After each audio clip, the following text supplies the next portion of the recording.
inilah rumus ringkesnya bagaimana kita mengelola kepemilikan. Yang pertama, ayo dibagi barang yang kamu miliki itu paling tidak dalam 3 hal. Ada barang fungsional, ada barang dekoratif, ada barang emosional. Jadi barang fungsional itu ya memang penting, kamu perlu itu. Jadi awas keliru, kadang-kadang ada juga orang yang tidak paham barang fungsional mana, tidak fungsional mana. Atau nanti pulang dari sini, Pak saya pengen minimalis, terus barangnya dibuangi semua. Oh itu problem, itu malahan ya. Jadi ndak, ya fungsional lah yang kamu milih. Nanti sabun-sabun sikat itu dibuangi. Pak saya merasa pakai sabun, ndak pakai sabun ternyata ndak beda kok Pak, saya nggak sabunan saja misalnya, ya tambah kacau lagi. Ayo. Yang fungsional, yang penting-penting. Nanti ada jenis kedua, yang ini hanya dekoratif saja. Dekoratif itu kamu ndak punya juga ndak apa-apa kok. Kadang-kadang punya malah merepotkan. Ini dekoratif namanya. Ada juga jenis ketiga. Kalau jenis ketiga emosional. Emosional ini sebenarnya dekoratif, tapi ada rasamu pada barang itu yang kadang berpengaruh eksistensial, berpengaruh pada fungsinya. Misalnya begini loh. Kamu misalnya ada ndak di sini yang sangat dekat misalnya dengan bantalnya atau dengan selimutnya atau dengan bonekanya. Kalau tidur ndak pakai itu ndak bisa tidur. Loh, tidur kan penting.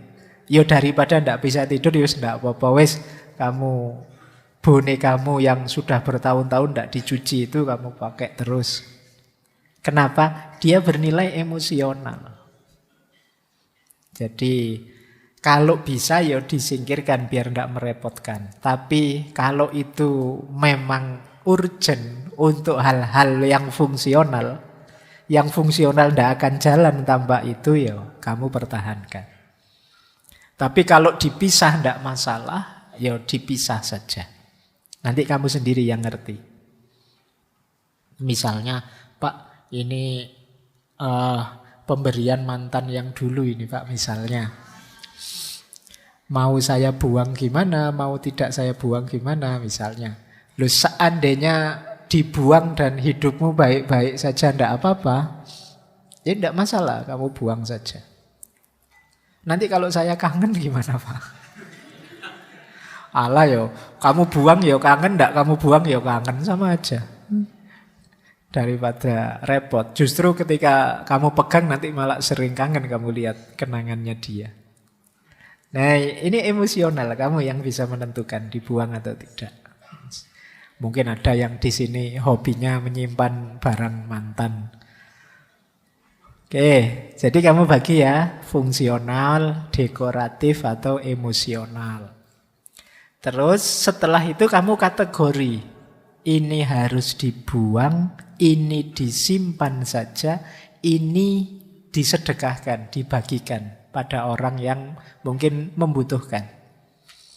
Nah, jadi nanti pulang dari sini kamu kasih label ya barangmu. Kamu nanti, oh ini fungsional, ini dekoratif, ini emosional. Nah ini harus saya simpan. Ini saya buang saja, tidak ada gunanya sama sekali. Dikasih orang ya tidak mungkin, wong itu pemberian pacar yang bentuknya surat-surat apa-apa dikasih orang, buat apa orang suratnya mantan? Ya dibuang saja. Nah, terus ada yang memang diberikan ke orang. Kayak tadi misalnya baju layak pakai dan lain sebagainya. Terus menyikapinya.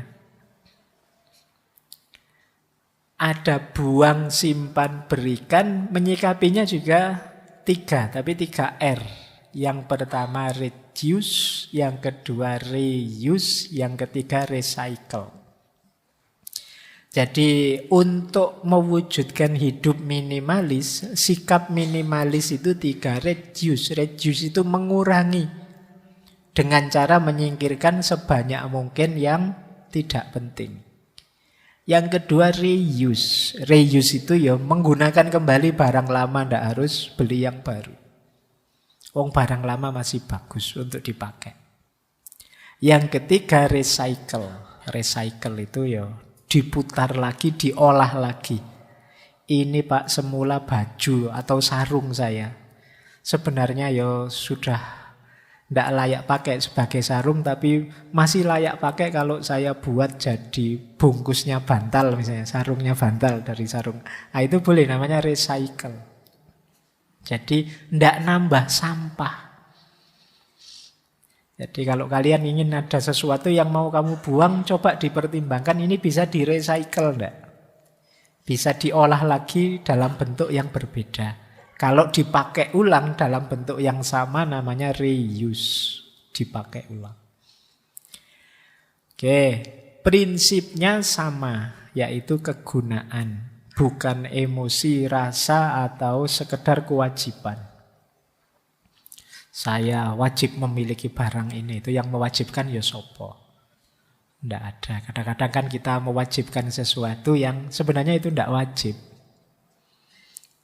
Saya harus punya Pak ini sekarang. Loh, yang mengharuskan itu siapa?